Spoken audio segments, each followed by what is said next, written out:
Mkondia ni mmoja kati ya wadau katika mkoa wa Songwe, mdau wa maendeleo na michezo, ambaye kimsingi ameweza kuanzisha mambo mbalimbali katika kusaidia jamii, na hata tuzo yake ni ya utofauti kwa sababu tunathamini kile ambacho anakifanya, kwa sababu anaigusa jamii kubwa na pana.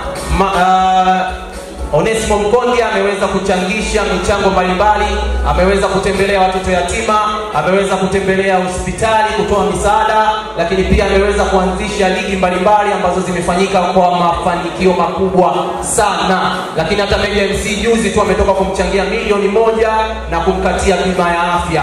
Sasa huyu tumemkabidhi tuzo hiyo. Asante sana. Nataka kuongea kidogo.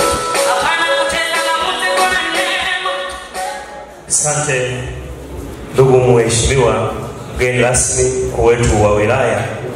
Nimefurahi sana kwa tuzo hii ambayo nimepewa mbele yako, kwa mchango ambao mimi na familia yangu tuko zaidi ya watu 1024 tunaotoa kwa jamii, na waliofika hapa ni wachache tu ambao umewaona. Most family naomba msimame ili mkuu wa wilaya waone. Most family wote naomba msimame.